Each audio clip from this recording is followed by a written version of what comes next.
بسم اللہ الرحمن الرحیم۔ اہل بیت اردو پوڈ کاسٹ کے 8ویں ایپیسوڈ میں آپ کا استقبال ہے۔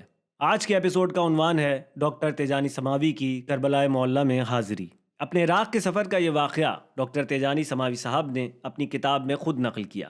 یہ ان دنوں کی بات ہے کہ جب وہ اپنے عراق کے سفر کے دوران مکتب اہل بیت کے بارے میں حقائق جان کر اور عراق میں مقیم علماء سے ملاقاتیں کر لینے کے بعد انتہائی اہم باطنی مراحل طے کر رہے تھے۔ نجف اشرف میں قبر امیر المومنین پر حاضری اور علماء کرام سے ملاقاتیں کر لینے کے بعد وہ اپنی کربلا معلیٰ میں حاضری کو اس طرح سے بیان کرتے ہیں: میں اپنے ساتھی منہم کے ساتھ واپسی پر کربلا چلا گیا اور وہاں امام حسین علیہ السلام کے ان مصائب کو محسوس کیا کہ جن کا احساس شیعوں میں دور قدیم سے پایا جا رہا ہے۔ وہاں پہنچ کر مجھے احساس ہوا کہ شہید کربلا امام حسین علیہ السلام ابھی زندہ ہیں۔ لوگ پروانہ وار ان کی زری کے گرد چکر لگا رہے تھے اور اس سوزش قلب اور نالہ و فریاد کے ساتھ گریہ کر رہے تھے کہ میں نے اس کا نمونہ کبھی نہیں دیکھا تھا۔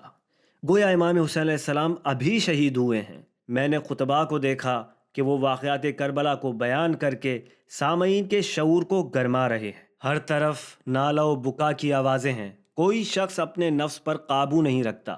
یہ حالات دیکھ کر میں نے بھی گریہ کرنا شروع کر دیا اور نفس کی مہار میرے ہاتھ سے چھوٹ گئی۔ اس گریے کے بعد میں نے ایک نفسانی سکون کا احساس کیا جو اس سے پہلے کبھی محسوس نہیں کیا تھا۔ گویا کہ میں اب تک دشمنان حسین علیہ السلام کی صفوں میں تھا اور آج میں اصحاب حسین کی صفوں میں آ گیا کہ جو ان پر جان قربان کرنے کے لیے تیار تھے۔ اس وقت خطیب حر بن یزید رہائی کی داستان بیان کر رہا تھا کہ جو لشکر یزید کی طرف سے امام حسین علیہ السلام کے قتل پر مامور تھے، لیکن سامنے آ کر رک گئے اور مارکے میں لرزنے لگے۔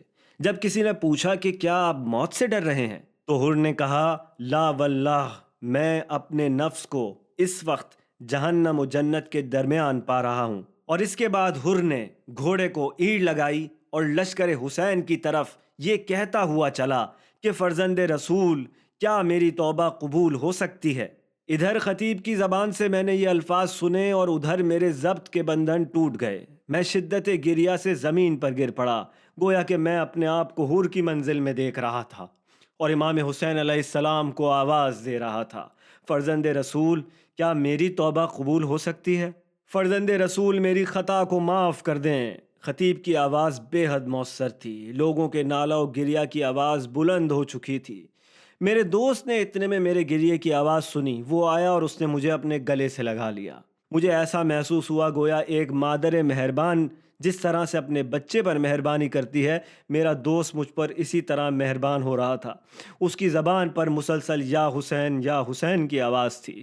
یہی وہ چند لمحے تھے کہ جس میں نے واقعی گریہ کیا اور حقیقت درد کا احساس کیا۔ ایسا معلوم ہوتا تھا کہ میرے آنسو میرے قلب اور میرے جسم کو اندر سے دھو رہے ہیں، اور میں رسول اکرم کے اس ارشاد کے معنی محسوس کر رہا تھا کہ اگر تمہیں ان باتوں کا غم ہوتا کہ جن کا مجھے ہے تو تمہاری ہنسی کم اور گریہ زیادہ ہو جاتا۔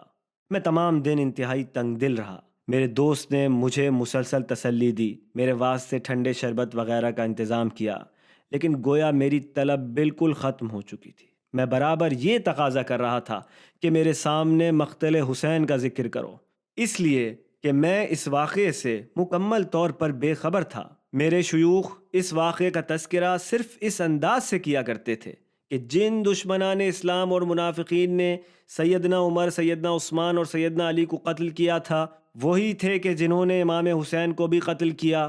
اس کے علاوہ مجھے کچھ معلوم نہیں تھا، بلکہ ہم تو روز عاشور جشن منایا کرتے تھے کہ یہ ایک اسلامی عید ہے کہ جس میں مال کی زکوٰۃ نکالی جاتی ہے، عمدہ کھانے پکائے جاتے ہیں، بزرگوں کی خدمت میں حاضری دی جاتی ہے تاکہ ان سے عیدی لے کر مٹھائیاں اور کھلونے خرید سکیں۔ بے شک بعض دیہاتوں میں یہ رواج تھا کہ لوگ اس دن آگ روشن کرتے تھے اور کوئی کام نہیں کرتے تھے، کوئی خوشی یا شادی کی تقریب نہیں کرتے تھے، لیکن ہم اسے صرف آبائی تقلید سمجھا کرتے تھے اور ہمارے لیے اس کی کوئی اور دلیل نہیں تھی۔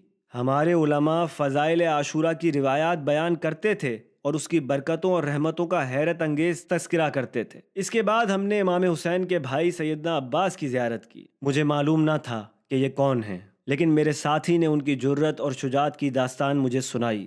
اس کے بعد تیجانی صاحب کربلا معلیٰ میں علماء کرام سے اپنی ملاقات کے حالات لکھتے ہیں اور پھر چند سطور کے بعد فرماتے ہیں، گویا یہ ایک نئی دنیا تھی کہ جس کا انکشاف مجھ پر ہو گیا تھا، اور خداوند نے میرے لیے اس نئی دنیا کے دروازے کھول دیے تھے، جبکہ اس سے پہلے میں اس سے سخت متنفر تھا، اور اب میں نے اپنے آپ کو اس سے بالکل ہم آہنگ کر دیا تھا۔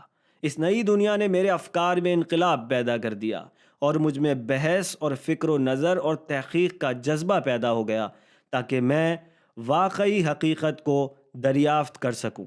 اس پوڈ کاسٹ کا اختتام اس دعا کے ساتھ کرتے ہیں کہ پروردگار عالم بحق مظلوم کربلا ہم سب کو زیارت امام حسین علیہ السلام کی توفیق عنایت فرمائے، اور ہم سب کو بحق مظلوم کربلا دنیا اور آخرت میں کامیابی سے ہمکنار فرمائے۔ آپ کی سماعتوں کا شکریہ۔ خدا حافظ۔